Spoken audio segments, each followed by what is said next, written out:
আরেকটা কথা বলে যাই, আজকে এক পীর ভাই আরেক পীর ভাইকে বিভিন্ন রঙের ফতুয়া দেওয়া হয়, দেখি দেয় না? আপনাকে ফতুয়ার দায়িত্ব দেওয়া হয় নাই। মানাবতা বিগাইরি ইলমিন ফাকাত মাতা ফিল কুফরে, যে ব্যক্তি বিনা ইলমে ফতুয়াবাজি করবে তার শেষ নিঃশ্বাস কুফরি অবস্থায় মারা যাবে। আপনারা নাউজুবিল্লাহ বলেন। ফতুয়াবাজি করা তো সহজ না। শোনেন, আপনারা তরিকতপন্থী, পীরের সাথে আপনাদের সম্পর্ক কি হবে? আপনি হবেন দেহ, আপনার মুর্শিদ হবে রূহ। আবারও বলছি, আপনি হবেন দেহ, আপনার পীর হবে রূহ। তার অর্থ হচ্ছে এই, আমার দেহ মূল্যবান থাকে রূহের কারণে। কিসের কারণে? আমার দেহ থেকে রূহ চলে গেছে, এই দেহের বিন্দু মাত্র মূল্য নাই। আপনার পীর ও মুর্শিদকে যতক্ষণ আপনি হাকিম না মানবেন, শরীয়তে, তরিকতে, হাকিকতে, মারেবতে, জাহেরে, বাতেনে, সর্ব অবস্থায় যখন হাকিম মানবেন, আপনার পীর হবে আপনার জন্য কি রূহ, আর আপনি হবে দেহ। আমি আমার মুর্শিদের হুকুম দ্বারাই পরিচালিত হব, এই অঙ্গীকার করতে হবে। হবে কি হবে না? আমার মুর্শিদ রেজবি বাবা কেবলা কাবা মুরুক্কু পীর না, মুরুক্কু পীর। আজকে এমন ফতোয়াবাজি অনেকে করে, নাউজুবিল্লাহ বলেন না কেন?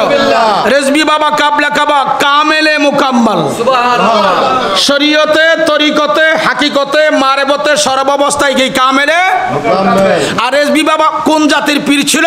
একটি শব্দ বলে দিচ্ছি, রেজবি বাবা জবান দিয়ে তালিম দিতে হয় না, চোখে দেখেছে, চোখে ইশারা করেছে। রেজবি বাবার চোখের ইশারার মধ্যে ছিল তালিম। এটা হচ্ছে ফিরে মগার দায়িত্ব। জোরে বলুন সুবহানাল্লাহ। ফির অনেক কর, ফিরে কাওয়াল, ফিরে ফাল, ফিরে মগা, অনেক পীরের তবকা আছে। সেই তবকায় ছিলেন জামানার মুজাদ্দিদ রেজবি বাবা। তাফসিরে রুহুল বায়ানের একটা ব্যাখ্যা গ্রন্থ তাফসির, ওই তাফসিরের নাম হচ্ছে তাফসিরে ফাইজুর রহমান। আলিফ লাম রা, 3 হরফের মাথা হাতে রেখেছে। আল্লাহর সৃষ্টি জগতে কিছু বিশেষ আল্লাহর পার্সন ব্যক্তি আছে, বন্ধু আছে, এরা ভক্ত মুরিদকে জবানে তালিম দিতে হয় না, জবানে তালিমের দরকার হয় না, ইশারা ইঙ্গিত দিলে তালিম হয়ে যায়। তারার মরা কালবের মধ্যে ঈমান আমলের ফয়েজ ঢুকে যায়। এমন একজন ব্যক্তি ছিলেন রেজবি বাবা কেবলা কাবা। তাই আজকে আমি অনুরোধ করব, আমরা যারা রেজবিয়া দরবারে, কেউ দাদা হুজুরের কাছে মুরিদ, কেউ বাবাজান কেবলার কাছে মুরিদ, কেউ সদরুল বাবার বদরুল আমিন রেজবি সাহেবের কাছে মুরিদ, কেউ খলিফা বৃন্দর কাছে মুরিদ, আমাদের মূল কোথায়? আমাদের মূল কোথায়? সেই ক্ষেত্রে যদি মূলকে ভুলে যান, মূলের আদর্শ ভুলে যান, আপনার শাখা প্রশাখার কোনো মূল্য থাকতে পারে না। আমাদের আপনাদের সকলের ব্যবস্থাপনা মূল হচ্ছে যাকে আল্লাহ এই যুগে প্রেরণ করেছিল আজ থেকে 165 বছর পূর্বে, তিনি আমাদের জন্য আল্লাহর পক্ষ থেকে নিয়ামত নিয়ে এসেছেন। সেই নিয়ামতের শুকরিয়া আদায় করতে হবে। হবে কি হবে না?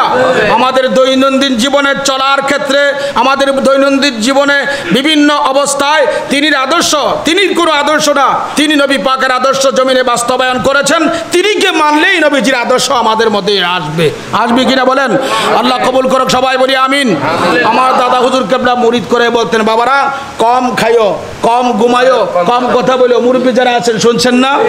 দাদা হুজুর বলতেন। আর বাবাজান কেবলা উনি কিতাবে লিখে গেছেন, আল্লামা শহীদ সদরুল আমিন রেজবি বাবা লিখছেন, আদব, খেদমত, মোহাব্বত, সোহবত। কটা?